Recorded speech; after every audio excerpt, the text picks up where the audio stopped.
Welcome back, everyone, to Entrepreneuring. I'm Garrett Weinzierl, and today I am sitting here with Angela from QuintEssence. Hi, Angela. Hi, how are you? I'm good. How are you doing today? It's an early morning. I like it. It is an early morning, right? Now, there's a bit of a time difference between us, so it's not as early for me as it is for you. So I must compliment you. You look even more ready to go than I am, and I had a couple hours head start on you. So Thank you. I like early mornings actually. So. they can be nice. I like them too, as long as there's caffeine. Right, yes. Need a little bit of that. Yeah. So you're here today to talk about QuintEssence, which is an app you're developing. Right. So we're doing an app and a website as well. So we want to make styling more accessible in mobile. When I was doing my research and, when I wanted to style myself, it was really hard to find apps that were actually not just games or something that was a little bit more serious for people that were transitioning into the workforce or just kind of a transition in their lifetime. And it was hard to find. If you do get a stylist, it costs hundreds of dollars an hour. So when you're talking about styling, you're talking about your style, like your clothes and your wardrobe and the way that you present yourself. Exactly. And we actually want to expand to hair and makeup and stuff like that. So right now I'm working on doing our blog. And so we want to have a magazine-like blog.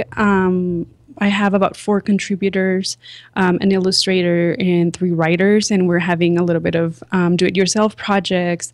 We talk about trends and travel and stuff like that on the blog, and then developing the app. It's kind of like a game. In a way, you can actually take a photo of yourself, and then your friends can see it and vote if they like your outfit or not, and then you can actually see clothes and buy it on the app. Oh, really? Wonderful. Yeah. Will it take into account like the photos you're taking yourself, or? It will take into account that, and also it's kind of like so you swipe right if you like. So we'll present you with clothes, and you swipe right if you like it, swipe left if you don't, and then that way we'll know, what you like and what you don't like. So we'll present you with items that you will actually like, and then that you can actually put together. Okay, so the system will start to get an idea of your tastes and your preferences. Yeah. Mine would probably show me a lot of plaid and skinny jeans. Probably mine would just be black, gray, and jeans. Then it sounds like yours and my wife's would be the same. Yeah. We go out clothes shopping. I'm like, it's another gray blouse. You have like 3 of those. I don't get it, but it's a different material, Garrett. And it's a different gray. Exactly. Yeah. Exactly. See, we're connecting here. Yeah. So what is it about I guess fashion and styling in general that made you, because obviously a lot of people are into it, whether you just watch Project Runway, which I may or may not do with my wife from time to time, but not everyone tries to make a business out of it. So why fashion? Why styling? I've always liked it, and I actually started as a fashion design major. Oh, really? But I've always loved writing. I come from a line of journalists, and I decided to go for journalism. And I really like hard news, and I've been a journalist for like 15 years. And I've covered politics and economics in the border area for a lot of news outlets. And so, I really like it, and it's something that kind of gives me butterflies in my stomach when I do it. But I've always come back to fashion in my hobbies, and I decided that I wanted kind of to merge those two, and it was really scary because there's so much like that out there. When I started doing Instagram and looking on Facebook and YouTube channels, I'm like, oh my God, this is saturated with fashion things. But I think ours is a little different because we're not looking to be completely trendy. Like, it's not our goal to be trendy. It's mostly like, our tagline is empower your style.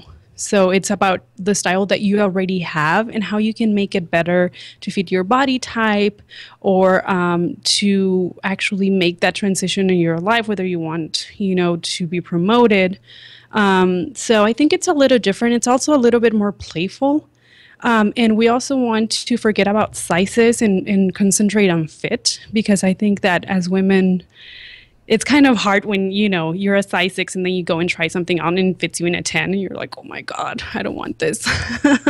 So, we can teach women that fit has nothing to do with size, or,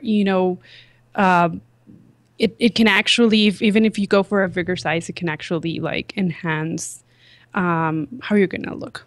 I've certainly experienced that as even just a male. I get very frustrated. It's like, why does this fit me in a large, but the other one's a medium, but I feel like a medium. Why am I a large? That kind of thing. So that sounds great. I like that. And from what you've told me about the app, it definitely sounds like that's the route you've gone, because instead of kind of being like, well, no, your taste in fashion is wrong, you should be wearing this, the app is asking you, hey, tell me what you like, and we'll show you some things within that realm. Yeah. Style is very personal, and we want to keep it that way. I really don't like trends, and I do read fashion magazines and I follow fashion influencers, but it doesn't influence my style. I'm always going to be that, basic black and white in jeans, usually. But I feel that women feel that way. Like, I don't have to be trendy. I don't have to color my hair pink if I don't want to. Like, who's going to just tell me based on what I wear right now, how I can make my wardrobe better. Right. I love that you brought up hair dyeing. I just recently got rid of a blue streak in my hair, and it's like, well, it's not for everyone. And then I would never tell someone like, yeah, I don't know what you're doing wrong, man. Why isn't there color in your hair? It's like, no, it's. I actually been thinking about dyeing my hair purple. I just really like it. I saw it on Pinterest, and I'm like, oh my God, I would love to have my hair purple. It can be fun, but again, it's not necessarily for everyone. There's plenty of people I know who are just like, yeah, no, I get it. You probably don't want to dye a leopard print pattern into your hair. Yeah. So. But great. So what has the development process been like? Have you had to? It sounds like you're no stranger to working with a team. Have you assembled kind of a small team to develop the app? I started with a team. Actually, here at Studio G, I was partnered with 3 MBA students, and they helped me develop my executive summary, and also we just kind of bounce ideas, off of each other, and we came up with, like, based on my original idea, we refined what the app was, because even when I came to Studio G just with the QuintEssence business idea, it was like overly ambitious and it was like too much. So was the app when I started it. It was just like, it had all these things that it could do, and it was just crazy. It was just crazy. So we refined it, and it has helped me. Like, it's been hard because I'm not a tech person. So even just actually creating the website has been a challenge for me. And learning, I didn't do my research before, using a template. So I used I went with the wrong company. So, for my business. And then I decided, oh my God, I need to change. So I need to do it all over again. And, each site is different and how you use it is different. So it has been really challenging. But I've been teaching myself through online courses like SQL, HTML, just to understand it, and not even to actually do it, but to have an idea of how it works. So when I do hire somebody to do it, I'll know what's going on. So with the website, are you coding it kind of from scratch yourself, or are you using like a Wix or a Squarespace type? I started with service? Wix, Oh, and okay. then I went over to Squarespace because. Oh, you made okay. So Wix was the one that you decided wasn't working for your needs, and then you swapped over to Squarespace. Yes. Okay. I actually have a lot of experience with Squarespace. I like them quite a bit.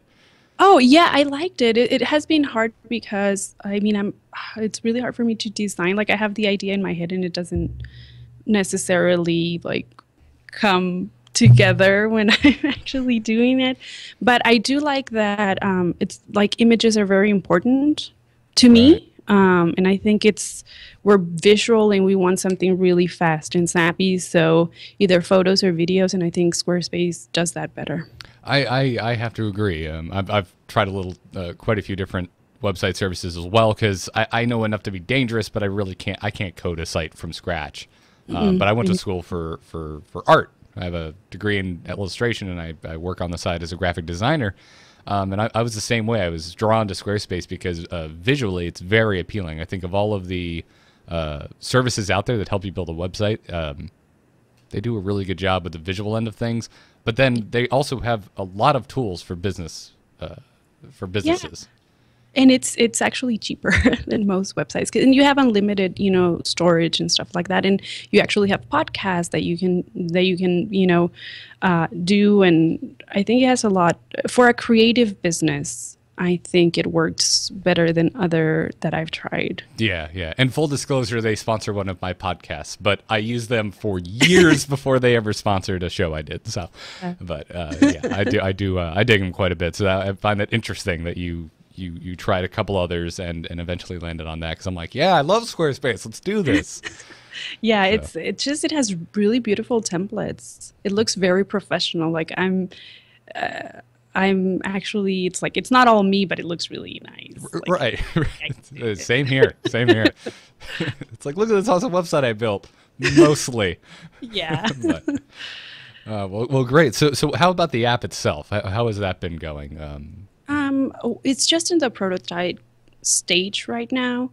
Um, it hasn't been developed yet. So it's something that hopefully in a few months it'll start, I can actually get somebody to do it and do a good job.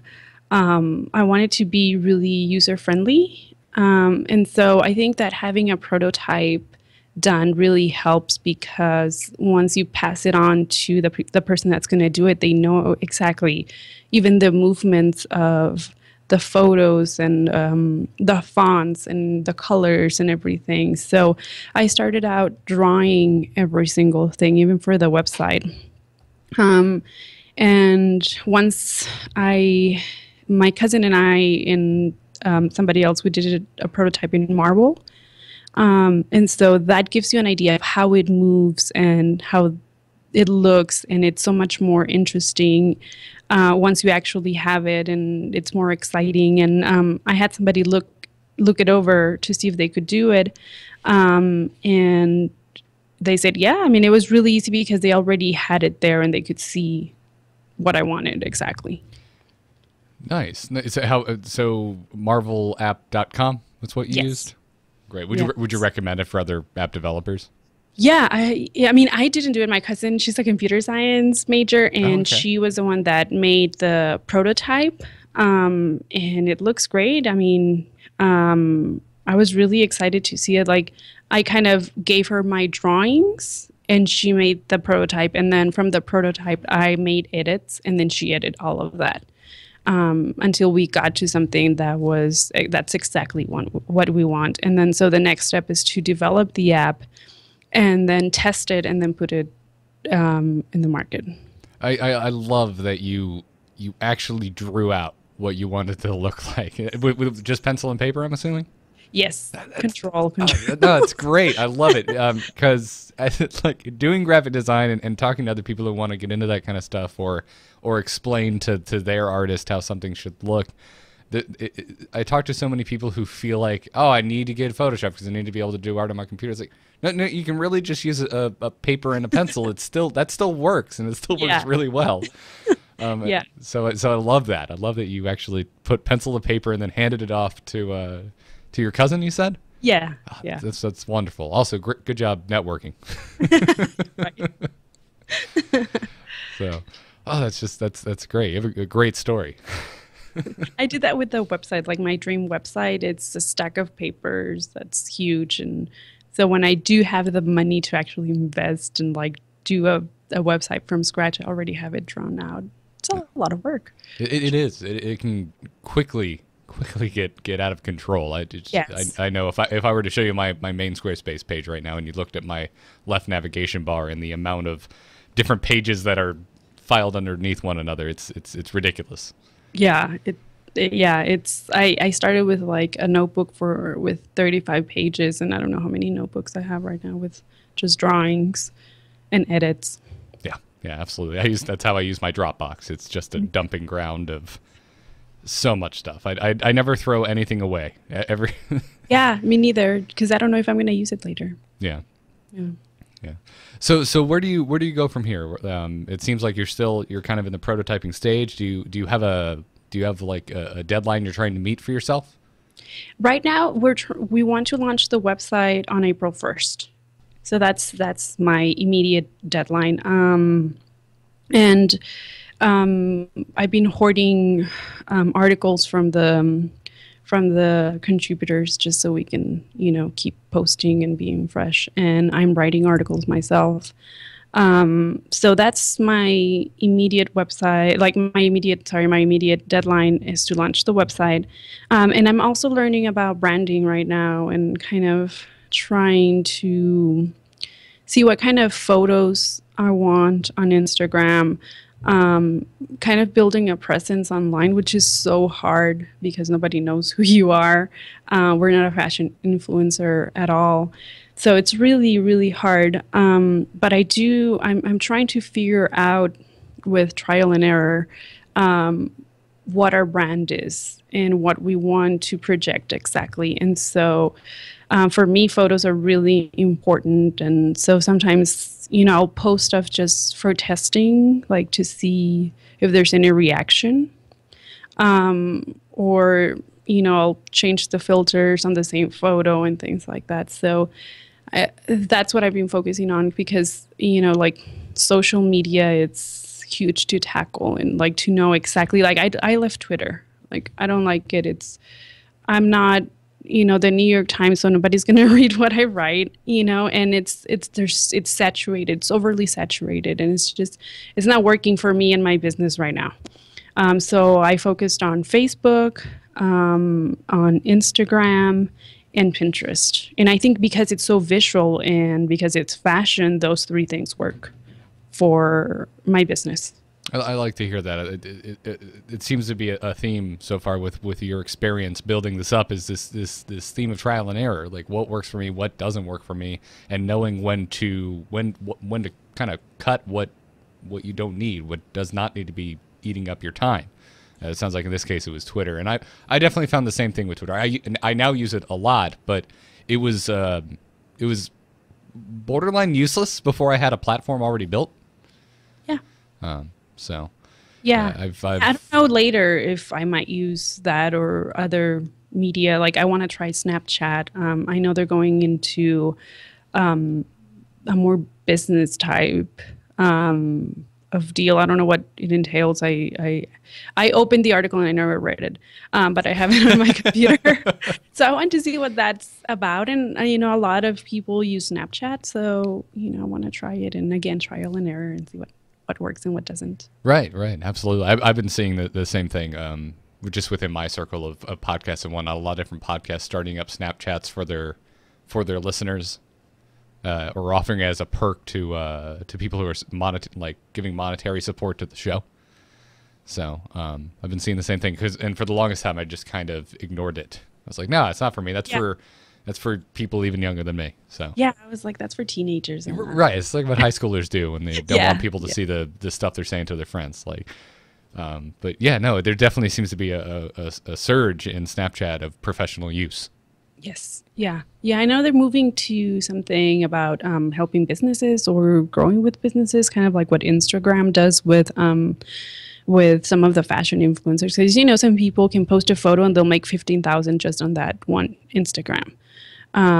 So I don't know if Snapchat is actually moving that way, but it seems like it is. And there's a lot of people that use Snapchat. So speaking of monetization, I don't think we've really touched on it for your app. How do you plan to monetize? You said you will be selling basically clothes and whatnot and eventually going out into makeup and other cosmetic products, who are your vendors going to be? Who are you working with for that? I don't have anybody yet, but we are using an affiliate marketing. How do you say it? Like we're affiliating ourselves with certain stores, and they will sell and promote their stuff on our app and website, and actually use their stuff to style. I'm actually looking. I was going very mainstream when I started this. But I'm not very mainstream myself. So I started looking for other things that or other stores that have been overlooked or have cool, weird stuff, because I feel like anybody can go to Macy's and like, you can go to the actual store or online store and you're going to find the same thing. You can find 100 of that, dresses and whatnot. So I've been researching, like re-researching my affiliate marketing, and I have a list of some of the stores that I want to apply for their marketing programs, and they're different and they come in different sizes, and the clothes are one of the things that I need to look at is the quality of the clothes before I do, like, I want to order stuff from them and see if it's actually something that I want to be affiliated with as well. I just feel like a lot of the competitors, like Stitch Fix, they sometimes use clothing that is not very good quality, but it's expensive. And so it looks pretty, but then you wash it and it's like this small. So we don't want to have that problem. We want to sell something that is going to last you some time and that they have good quality. So my next step is to buy clothes, order from them, and see how they package it, see how the clothes actually fit and how they feel, how they look, and then I'll go from there. That sounds like a pretty fun challenge to overcome. Oh my God. It's like, oh darn, I have to buy myself a bunch of new cool stuff and see if it works. So that's suffered so much with this business. Yeah, that's when you know that you've decided to do something you enjoy with whatever it is you're pursuing as your business. When stuff like that comes up and you're like, I can't believe I'm doing this for research or for my job. I can't believe I get to write this off. That's what my husband said. He was like, research? It doesn't sound like research. But it is research because, if I don't like it, other people are not going to like it. And I just, as much as you want to get your cut of the sale, you don't want to sell people, low quality stuff, because then that becomes your brand. So you don't want to. Like, right. I know it happens, but it's if you're going to, do something, then you need to do it right, I think. I agree. Plus, it's a lot less likely you'll have repeat customers if they get in, it's fine out of the package, but the second they throw it in the washer, it's pretty much done. Yeah. So yeah. Well, wonderful. Any other closing thoughts before we wrap this up? Well, no. I've just been learning. It's been a learning process for me. I've have no business experience before doing this, so I've been learning for the last, I think Kramer said I've been here for 9 months, and it's been a process. I tend to start with overly ambitious ideas that are just way too much, and then it takes some time to refine. And so I just feel when I was with the MBA group, I think I understood that when you have a business online, when you do an app, like, you always have to be in prototype mode. You always have to be, innovating. And that's the fun part of it, that you always have to be creating something new and updating yourself. And so that keeps it really, really interesting. I'm noticing so many similarities to when I got started with my own stuff, especially when you're saying you come in and you usually have a lot of pie in the sky ideas and you have to pare it down. And I think that is something that a lot of people experience when they're trying to get their own business or whatever their own project is off of the ground. So it's I've had a nice cathartic chat with you today, Angela. You feel better. Yeah, I'm I glad feel that it's good. not just me. Yeah, absolutely. That's definitely the case. I mean, everyone has to start somewhere, and everyone had their first, business venture if they're, trying to be an entrepreneur, and that's this is exactly how it goes. It's a learning experience. You try, you fail, you move on, Yeah. and it seems like you're moving at a really good pace. So, before we leave, where can everyone find you and keep up with Quintessence? Well, right now, Facebook, you can find us with QE Style. You can search that. We're on Pinterest and Instagram, so it's QE Style. You're going to see our logo. It's the little Q&E with the crown. And so our website goes live April 1st.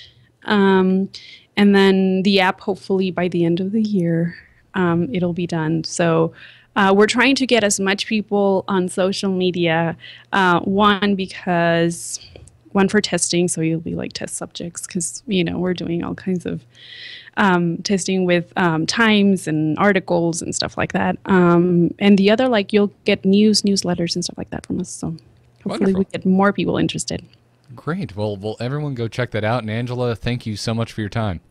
Thank you. It was nice to see you. You as well. Hope maybe we'll talk to you in a year once the app is complete. Yeah. Well, thanks again for tuning in, everyone, and please go check out Angela and Quintessence. Have a good one.